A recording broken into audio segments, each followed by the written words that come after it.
क्षेत्र को नई दिशा देने के उद्देश्य से विकसित कृषि संकल्प अभियान का शुभारंभ 29 मई गुरुवार को किया जा रहा है। यह अभियान 29 मई से 12 जून तक पूरे देश में चलेगा। केंद्रीय कृषि मंत्री शिवराज सिंह चौहान उड़ीसा के जगन्नाथपुरी से इस महत्वाकांक्षी अभियान की शुरुआत करेंगे। केंद्रीय कृषि मंत्री ने कहा कि जब से नरेंद्र मोदी जी प्रधानमंत्री बने हैं, कृषि और किसान कल्याण उनके विचार के केंद्र में रहा है। उत्पादन बढ़ाना और उत्पादन की लागत घटाना, इस पर उनका मुख्य फोकस रहा है और उसके लिए कई योजनाएं भी बनी हैं। चाहे किसान को क्रेडिट कार्ड के तहत कम ब्याज पर ऋण उपलब्ध कराना हो, सस्ती खाद हो, फर्टिलाइजर की सब्सिडी 2 लाख करोड़ रुपए से ज्यादा दी गई है, प्रधानमंत्री किसान सम्मान निधि योजना हो, इन सभी के परिणाम अब सामने आए हैं। केंद्रीय कृषि मंत्री ने कहा कि मुझे बताते हुए प्रसन्नता है कि इस बार हमारा उत्पादन सारे रिकॉर्ड तोड़ चुका है। 2014 से जब से मोदी जी प्रधानमंत्री बने हैं, कृषि और किसान कल्याण उनके विचार के केंद्र में रहा है। उत्पादन बढ़ाना और उत्पादन की लागत घटाना, इस पर उनका मुख्य फोकस रहा है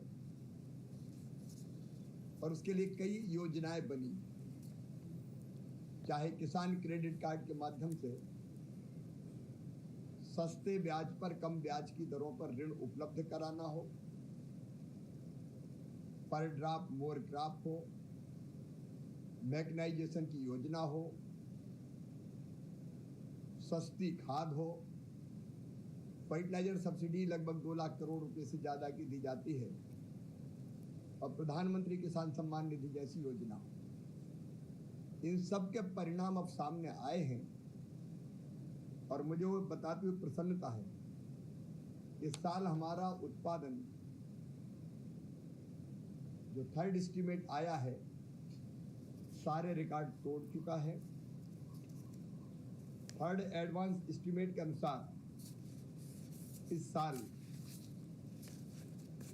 3,539.59 3,539.59 लाख मीट्रिक टन फसल का उत्पादन हुआ है, जो पिछले साल की तुलना में 6.5% ज्यादा है। अगर वैसे देखें तो 216.61 lakh metric ton 216.61 lakh metric ton की बढ़ोतरी दिखाता है। भोपाल के कोर्टयार्ड